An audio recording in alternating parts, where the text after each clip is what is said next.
Heading straight first to the United Nations General Assembly, which is holding an emergency session to vote on a resolution opposing the U.S. government's decision to recognize Jerusalem as the capital of Israel. The UNGA meet has been called by Arab and Muslim states days after the U.S. vetoed a UN Security Council resolution against Donald Trump's recognition of Jerusalem as the capital of Israel. But call it bullying and blackmail, threats and blatant intimidation, it appears to go with the persona of Donald Trump. Ahead of the vote, the mercurial U.S. president threatened that he could withhold aid to those countries that vote against America in the United Nations. For all of these nations that take our money and then they vote against us at the Security Council, or they vote against us potentially at the Assembly, they take hundreds of millions of dollars and even billions of dollars, and then they vote against us. Well, we're watching those votes. Let them vote against us. We'll save a lot. We don't care. If that isn't a threat, wonder what is. Amid speculation in New Delhi as to how India could vote, the MEA spokesman in his weekly briefing was carefully neutral. On the voting itself, I think we should just wait for the voting to happen. You will get to know in which direction we are going to vote. Speculation in India is that New Delhi might decide to abstain to avoid spoiling relations with the US and Israel while also reassuring the Palestinians. Also important to note that India receives very little American financial aid, so that is not going to be one of the considerations, only about $100 million. What India wants from Trump instead is something else. It has been carefully cultivating the Trump administration, looking for diplomatic and political support, seeking access to the US market and high-tech and, of course, wanting sophisticated U.S. military hardware. Cultivating Trump may not be the mood in the General Assembly, where reports say as many as 150 of the 193 countries could vote against the U.S. In fact, the United Nations draft resolution is heavily weighed against the recent American decision on the Holy City. This is what the resolution says. It reaffirms 10 previous UN Security Council resolutions on Jerusalem. Some date back to 1967. It says direct Israel-Palestinian talks must decide Jerusalem's status. All United Nations members must comply with the resolution. Actions contrary to these resolutions are not acceptable. The US had earlier vetoed a resolution in the Security Council calling on Trump to rescind his decision, the first veto in 6 years. US Ambassador to the UN, Nikki Haley, did not hold back her anger over this vote. What we witnessed here today in the Security Council is an insult. It won't be forgotten. It's one more example of the United Nations doing more harm than good in addressing the Israeli-Palestinian conflict. Today, for the simple act of deciding where to put our embassy, the United States was forced to defend its sovereignty. The record will reflect that we did so proudly. Thank you, President Trump and Ambassador Haley, for standing up for Israel and for standing up for the truth. Ultimately, the truth will prevail. For Trump, it was another opportunity to paint superpower America as a victim. The United States, the people that live here, are great citizens that love this country. They're tired of this country being taken advantage of, and we're not going to be taken advantage of any longer. Many remain skeptical that Donald Trump will carry through on his threat to withhold aid because key U.S. allies are backing the resolution. Jordan and Egypt each receive $1 billion in assistance every year. Saudi Arabia, which is backing the resolution, is another close ally of the U.S. It'll be interesting to see how these equations will play out. Pakistan firmly believes that the establishment of a viable, independent and contiguous state of Palestine on the basis of internationally agreed parameters, the pre-1967 borders, and with Al-Quds al-Sharif as its capital, is the only lasting solution of the Middle East crisis. In this regard, Pakistan fully endorses the OIC position reflected in the final communique of Extraordinary Islamic Summit held in Istanbul on 13th December 2017. Joining us this evening, Pinak Ranjan Chakrabarti, former Deputy Ambassador to the US, Distinguished Fellow at the ORF and former Secretary at the MEA, joining us from New Delhi. Nicholas Grossman, International Relations Professor at the University of Illinois in the US. And we will be joined by Lior Weintraub, former diplomat and political strategist from Jerusalem, in just a bit. Good evening to all of you here. Ambassador Chakravarti, let's begin with you. How do you think India is going to vote?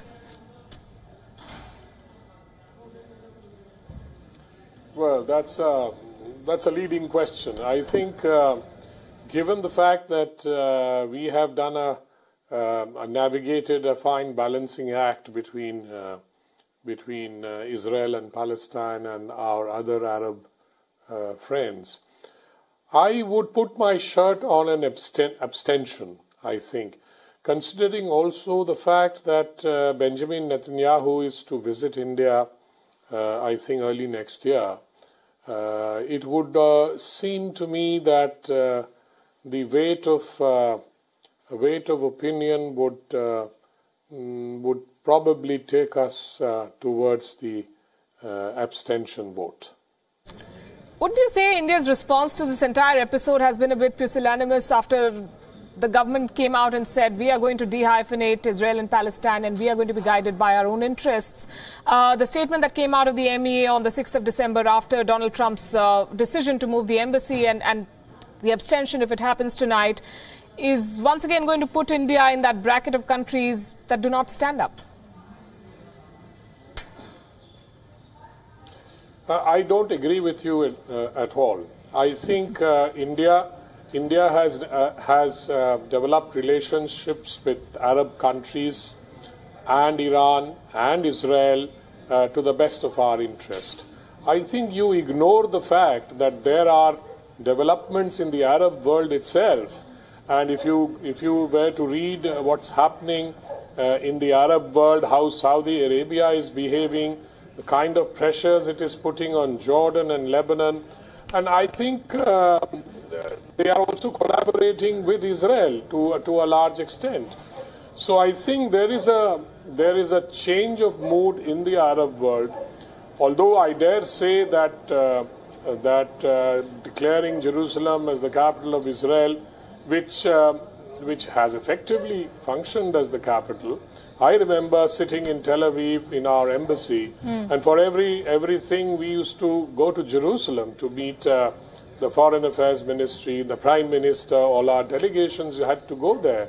Of course, that was West Jerusalem and not East Jerusalem. So I don't think this is a fact that has been there for a very long time.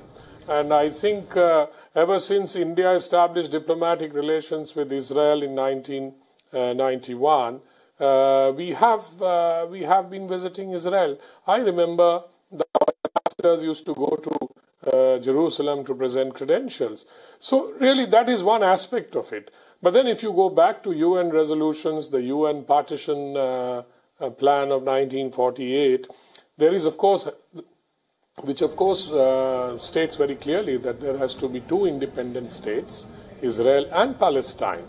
So I think that of course has not happened in the sense that the Palestinians want it, or even I would say even how India wanted it. Right. The fact is that we remain committed to that position of having an independent Palestine state. Sure. Nicholas, it's going to be a difficult decision, not just for India, where we're saying abstention is equal to realpolitik, but also the likes of Saudi Arabia, even Pakistan, because Donald Trump has made it very clear aid is linked to how you behave at the United Nations. He said that, but my guess is most countries interpret that as a bluff, especially the countries that receive the most military aid and foreign aid from the United States. So the biggest recipients are Afghanistan, Israel, Iraq, and Egypt. And those four, the United States is providing the aid to advance American interests, to help them maintain security, to cooperate on terrorism, to gain access military to military contacts, intelligence to intelligence, to gain influence. And that's the largest portion of the foreign aid budget by far. So the United States is most likely not going to cut them off, which means that they should feel free to vote. And that's even more the case because the UN General Assembly does not make binding resolutions. It's a statement, it expresses their opinion, but it has no effect on international law, on the United States, or any other country. Lior Weintraub also joining us, a former diplomat and political strategist from Jerusalem. Good evening, Lior. As many as 150 countries are expected to vote against the United Nations decision to declare Jerusalem the capital of Israel and to move their embassy there. How does Israel see this also? Is it reflective of the fact that the U.S. may be losing its stature as a global power, which is why the president has had to resort to an open threat? No, I think this is another indication that the UN is not a fair stage for Israel. And I think this is the first time where the United States encountered this fact by trying to obey its own law, by obeying a law that was legislated 22 years ago. And all they claim that they recognize Jerusalem as the capital of Israel, they recognize reality. And we in Israel believe that recognizing reality is the first step in order to achieve viable peace. And I think they also now encounter the fact that whenever Israel is on the table, you'll have an automatic majority, and you'll have people who are, willing to go all out against Israel when the world is facing tremendous danger and atrocities are happening all over the world. So now the Trump administration really understands what Israel has been facing in the last 70 years. Ambassador Chakravarti, Pakistan is among the co-sponsors of this resolution, and that's interesting given the amount of money that Pakistan receives from the U.S. Do you see China's work at play?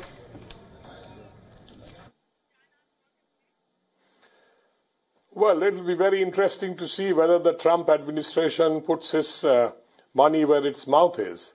I mean, if Trump is making those threats, let him make it good in the case of Pakistan. I mean, that India would be very interested in knowing how the Trump administration, because I don't see Pakistan walking away from what they see as a great Islamic cause. And they will certainly vote for in fact, they are a co-sponsor. So I don't think, and if Pakistan thinks that all the aid that they get from the US for coalition support funds and all kinds of things, 33 billion or 34 billion in the last couple of decades, then let China step in and provide that kind of money. Let the Trump administration take that call, and let it be true to what it is saying. But I doubt if that is going to happen, because I think it's a bit of a bluff, I think, and it's a bit of a, sort of shaking the stick at some of the more vulnerable aid recipients. So I think I don't think it will have too much of an effect. I'm quite sure that people will vote upwards of 150, I think, for the resolution, and I don't think the US can do much about that. Although, of course, the votes, the UN General Assembly resolutions are non-binding and has no effect really in terms of any changing any reality on the ground. Nicholas, do you believe the US will walk the talk? I think so, but only in a very small case. So it's possible with a few countries, perhaps recipients of aid in Africa, other countries that Trump would like to eliminate the foreign aid for anyway. He might use this as an excuse. But the biggest reason for the threat is for domestic audience consumption, that Trump shows that he looks tough, that he won't back down. There's a group of his supporters that like to see him threatening other countries like this. It's drawing on his background as a reality television star. And what it also does is it gives a lot of other countries an opportunity to stand up to Trump. It personalizes it. As opposed to just voting to express their national policy on Jerusalem, they're also voting to say that they won't be pushed around by the United States, by U.S. threats. And so it'll mostly end up being a bluff, but the people that are paying attention to it like seeing the reality show threat and won't be paying as much attention to whether the U.S. really follows through on it in the end. Right, and we'll try to bring our viewers live pictures and developments. Remember, 14 Security Council members voted in favor of the Egyptian drafted resolution earlier, which did not specifically mention the U.S. Or Donald Trump. but expressed, quote-unquote, deep regret at recent decisions concerning the status of Jerusalem. The U.S. ambassador to the UN, Nikki Haley, in a letter to dozens of United Nations states on Tuesday had warned that Washington would remember those who voted for the resolution criticizing the American decision. As the capital of the state of Palestine. Mr. President, Excellencies, friends, Al-Quds, Jerusalem is a holy city for all three monotheistic religions. It is the responsibility of entire humanity to preserve its historic status. Unilateral decisions on its status threaten the multi-ethnic and multicultural fabric of the city. Such steps undermine prospects for a just and lasting peace in the Middle East. They hinder the vision for a two-state solution. Regrettably, the Security Council failed to deliver on its responsibilities once again through the use of veto power. Now, the duty falls upon the UN General Assembly to bring justice. Excellencies, dear friends, before this meeting, a UN member state threatened all the other members. We were all asked to vote no or face the consequences. Some are even threatened with the development aid cut. Such an attitude is unacceptable. This is bullying, and this chamber will not bow to do that. It is unethical to think that the votes and dignity of member states are for sale. Let me put it in this way. We will not be intimidated. You can be strong, but this doesn't make you right. Mr. President, Excellencies, ladies and gentlemen, dear friends, this is a critical moment in history.